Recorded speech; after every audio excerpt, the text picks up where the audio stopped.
आविष्कार सप्ताह 2020 activity 3. So that activity 3 for 9th and 10th class students, that is water audit for agriculture crops.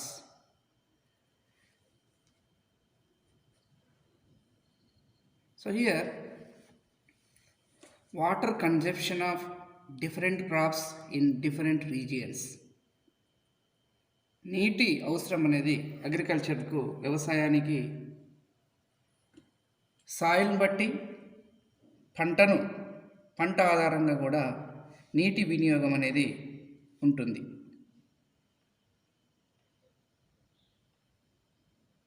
So ఇక్కడ water audit for agricultural క్రాప్స్లో first విద్యార్థులు ఇది చాలా important, చాలా జాగ్రత్తగా చేయాలి.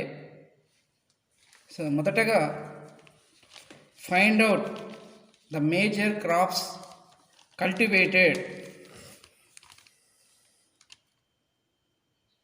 in and around you.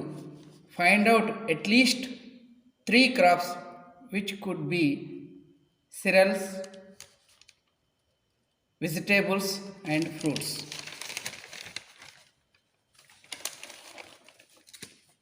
Next one,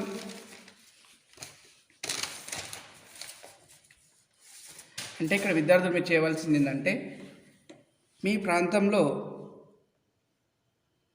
ఏ రకమైన చిరుధాన్యాలు పండిస్తున్నారు, వెజిటేబుల్స్, కూరగాయలు, పండ్లు, ఈ 3 రకాలమైన పంటల గురించి ఎంత నీటి అవసరం ఉంటుందనే విషయాన్ని మనం ఈ యాక్టివిటీస్ 3లో భాగంగా లెక్కించవలసిన అవసరం ఉంది. Find out the total area in which the 3 crops are grown in your state. మీరు 3 రకాల పంటలను సెలెక్ట్ చేసినట్లయితే, గుర్తించినట్లయితే ఆ 3 రకాల పంటలు అనేవి రాష్ట్రంలో ఎంత విస్తీర్ణంలో పండిస్తున్నారు అనే విషయాన్ని మనము నోట్ చేసుకోవాలి. మీరు నివసించే పరిసరాలలో పండించే ప్రధాన పంటలను ఫస్ట్ గుర్తించండి, జాగ్రత్తగా వినండి పాయింట్స్ను. వీటిలో కనీసం 3 పంటలను, ఉదాహరణకు ఆల్రెడీ చెప్పినాం కదా, చిరుధాన్యాలు, కూరగాయలు, పండ్లను గుర్తించండి.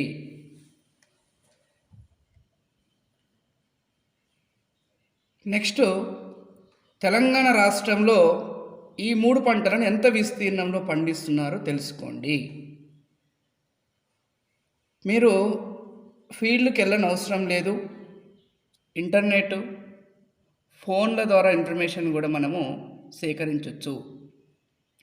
వీటిని పండించే రైతులు మీకు తెలిసి ఉంటే వారితో ఫోన్లో మాట్లాడండి. కొన్ని విషయాలు, ఏ విషయాలు అడిగి తెలుసుకోవాలో మీకు ఇక్కడ చెప్తాను. మొత్తం ఎంత విస్తీర్ణంలో ఈ పంటను పండిస్తున్నారు, ఈ పంటలకు ఉపయోగించే నీటి వనరులేవి, అంటే భూగర్భ జలాలు, కాలువలు, నదుల నుంచి ఎక్కడి నుంచి వాటర్ను ఈ అగ్రికల్చర్ కోసం వాడుతున్నారనే విషయాన్ని తెలుసుకోవాలి. 1 ఎకరానికి ప్రతిరోజు వినియోగించబడుతున్న నీటి పరిమాణం ఎంత, ఇంకా నీటి పారుదల రకం ఏ విధంగా, ఇరిగేషన్ మెథడ్, స్ప్రింక్లర్స్ వర్స డ్రిప్టా, ఏ విధంగా వాడుతున్న విషయం తెలుసుకోవాలి. ఈ నీటి వినియోగంలో సమకూర్చడంలో ఏమైనా కష్టాలు ఉన్నాయా, ఏమైనా ప్రాబ్లమ్స్ ఉన్నాయా, whether they have been challenges in obtaining. నీటి వినియోగానికి సాంకేతికను ఉపయోగించుకుంటున్నామా లేదా, వారి స్తోమత సరిపోతుందా. ఈ సమాచారాన్ని కుటుంబ సభ్యుల నుండి, బంధువుల నుండి లేదా ఇంటర్నెట్ నుండి విద్యార్థులు సేకరించాలి. ఇది readiness to do the activity of 3. 3rd activity చేయవలసిన దానికి నేను ఇప్పుడు చెప్పిన పాయింట్స్ను మీరు మైండ్లో గుర్తుపెట్టుకోండి. Source of water for irrigation such as underground water, canals, rivers, streams already చెప్పాను మీకు. Next amount of water used every day for irrigation for acre, types of irrigation used, ఏ రకమైన ఇరిగేషన్ వాడుతారనే విషయం ఏ విధంగా క్యాలిక్యులేట్ చేయాలి. Student can calculate. So సింపుల్గా మనం ఇంటికాడనైనా చేసుకోవచ్చు అండి. సాయిల్కు డిఫరెంట్గా ఎంత వాటర్ యూజ్ అవుతుంది, సాయిల్ని బట్టి పంటను బట్టి నీటి వినియోగం ఒకే రకంగా ఉండదు. దాన్ని ఫస్ట్ మనము యాక్టివిటీ లాగా home activity, it is a home activity ఇంట్లో చేయండి. 1 లీటర్ వాల్యూమ్ కలిగిన మగ్గును తీసుకొని అందులో డ్రై సాయిల్ను పూర్తిగా నింపండి. నింపిన తర్వాతకి వాటర్ను మెజర్ చేసుకొని ఎంత వాటరు 1 లీటర్ మగ్గులో పోస్తే డ్రై సాయిల్ మొత్తం కూడా వెట్టుగా మారుతుంది. మొత్తం తడవడానికి కావలసిన వాటర్ పరిమాణాన్ని లెక్కించండి. అంటే దీని ద్వారా మనకి ఏమర్థమైంది, ఇక్కడ 1 లీటర్ మగ్గులో ఉన్న డ్రై సాయిల్ తడవడానికి కావలసిన నీటి పరిమాణము లెక్కించిన. ఓకేనా. నెక్స్ట్ ఫర్ ఎగ్జాంపుల్ సాయిల్లో డిఫరెంట్ ఉంటుంది. రెడ్ సాయిల్ ఉంది. రెడ్ సాయిల్ 1 మీటర్ ఏరియాలో ఉన్న రెడ్ సాయిల్ ఎంత వాటర్ పోస్తే ఎంత వాటర్ ద్వారా ఈ రెడ్ సాయిల్ అంతా కూడా తడిగా మారుతుంది అనేది ఇది ఒక క్యాలిక్యులేషన్. బ్లాక్ సాయిల్ 1 మీటర్ ఏరియాలో ఉన్న బ్లాక్ సాయిల్ కూడా ఎంత వాటర్ అవసరమవుతుందో కూడా లెక్కించవచ్చు. మరి మీకు ఆల్రెడీ మొదట చెప్పినట్టు ఈ క్యాలిక్యులేషన్ చేయడానికి మీ ఏరియాలో మీ గ్రామంలో పండే 3 రకాలమైన పంటలను పరిగణలోకి తీసుకోవాలి. అందులో మొదటగా ఏం చెప్పినాము, ఫ్రూట్స్ అన్న ఒక రకం. ఫ్రూట్స్ అంటే మేము జామ ఒకటి చూపించాను, ఇక్కడ ఒక కేటగిరీ జామ ఫ్రూట్ కేటగిరీ కింద రావడం జరుగుతుంది. అదేవిధంగా నెక్స్ట్ బ్రింజల్, ఇది ఏ కేటగిరీ ఉంటుంది, కూరగాయల కేటగిరీ కింద, వెజిటేబుల్స్ కేటగిరీ కింద రావడం జరుగుతుంది. నెక్స్ట్ థర్డ్ది ఏంటి అంటే చిరుధాన్యాలు. చిరుధాన్యాలు అంటే చూడండి, జొన్నలు. ఈ 3 రకాలైన పంటలను నేను సెలెక్ట్ చేసుకున్నాను.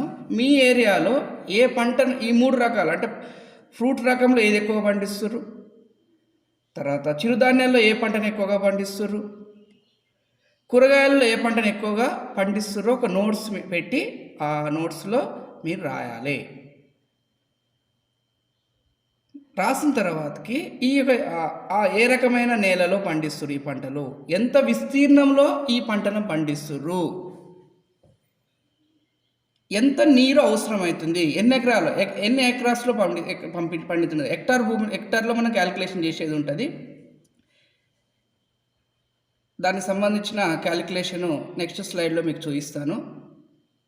ఇక్కడ విద్యార్థులు మరొకసారి చెప్తున్నాను, ఖచ్చితంగా మీరు గుర్తుపెట్టుకోవాల్సినవి ఈ 3 రకాలైన ఇరిగేషన్ మెథడ్, ఇరిగేషన్లో ఉన్న ఫ్రూట్స్ కేటగిరీ, అదేవిధంగా వెజిటేబుల్, అదేవిధంగా నెక్స్ట్ సెరల్స్.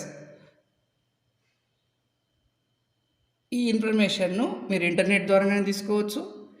గ్రామంలో ఉన్న ఏఈఓ గారు అంటారు, అగ్రికల్చర్ ఎక్స్టెన్షన్ ఆఫీసర్, వాళ్ళ దగ్గర కూడా ఇన్ఫర్మేషన్ తీసుకొని ఎంత హెక్టార్లో ఈ యొక్క పంట విస్తీర్ణాలు జరుగుతున్నాయో కూడా మీరు ఇన్ఫర్మేషన్ తీసుకొని మీ దగ్గర ఉంచుకోవచ్చు. దానికి సంబంధించిన సమాచారాన్ని ఎట్లా టేబుల్ ఫామ్లో అనేది మీ కన్సర్న్ టీచర్ కూడా చెప్తుంటారు. సో ఫర్ ఎగ్జాంపుల్ మీకు ఇక్కడ చూసినట్లయితే 1 హెక్టార్ అంటే 10,000 మీటర్ స్క్వేర్ ఉంటుంది. ఇది క్యాలిక్యులేషన్ పర్పస్ కోసము మీకు ఇక్కడ ఇవ్వడం జరిగింది. దీనికి సంబంధించిన ఇన్ఫర్మేషన్ ఇంటర్నెట్లో నుంచి కూడా మీరు సేకరించవచ్చు. ఇది చూడండి ఒకసారి విద్యార్థులు. జనరల్గా రఫ్ ఐడియా కోసము ఒక డాటా మీకు ఇక్కడ ఇస్తున్నాము. 1 హెక్టార్కు ఇక్కడ చూడండి 10,000 metre square, 1 acre 405 metre square. 1 metre square ఉన్న విస్తీర్ణంలో దాన్ని ఈక్వల్ టు లీటర్లో కన్వర్ట్ చేస్తే ఎంత 100 లీటర్స్ అంటే 100 decimetre square is equal 100 litres. So for example irrigation మెథడ్లో మన పంట పండించడానికి 1 మీటర్ స్క్వేర్లో ఉన్న విస్తీర్ణంలో ఎంత వాటర్ అవసరం అవుతుంది? ఒక 25 లీటర్లు అనుకుందాం. 25 లీటర్ల వాటర్ అవసరం ఉంటే 1 ఎకర్ ఒక ఎకరం ల్యాండ్లో ఎన్ని లీటర్ల వాటర్ అవసరం ఉంటుంది అంటే చూడండి. సో 1 ఎకరం ఈజ్ ఈక్వల్ ఎంత అంటే 405 మీటర్ స్క్వేర్ కదా. 405 మీటర్ స్క్వేర్ ఈజ్ ఈక్వల్ 1 లీటర్స్లో కన్వర్ట్ చేసుకుంటే 405 ఇంటూ 25 ఈజ్ ఈక్వల్ 110,125 లీటర్స్ అనేవి ఒక ఎకరానికి కావాల్సిన నీరు అనేది ఇక్కడ మనకు చూపించడం జరిగింది. సో ఇది విద్యార్థులు దీనికి సంబంధించిన టేబుల్ సపరేట్గా మీరు ఏ విధంగా వేసుకోవాలి అంటే ఏ రకమైన పంటలు పండుతున్నాయి, ఏ మెథడ్స్లో నీటిని మీరు సేకరిస్తున్నారు, అదేవిధంగా ఏవైనా సమస్యలు ఉన్న నీటి మీద సమస్యలు ఏం ఫేస్ చేస్తున్నారు, అదే కాకుండా మరి ఎంత విస్తీర్ణంలో పంటలు పండిస్తున్నారు, ఎంత నీటిని వాడుతున్నారు, పంటను బట్టి నీటి యొక్క వినియోగం కూడా ఏ నేలలో ఉంటుంది, ఈ సమాచారాన్ని రాష్ట్రం మొత్తంలో కూడా స్టేట్ వైజ్ కూడా ఈ ఇన్ఫర్మేషన్ మనం క్యాలిక్యులేట్ చేసుకోవాల్సి వస్తుంది. మీరు ఎంచుకున్న 3 రకాలై రాష్ట్రం మొత్తానికి మనం క్యాలిక్యులేట్ చేసేది ఉంటుంది. కాబట్టి ఇది జాగ్రత్తగా చేసి ఏమైనా డౌట్స్ ఉంటే మీరు కాంటాక్ట్ కావచ్చు. So thank you.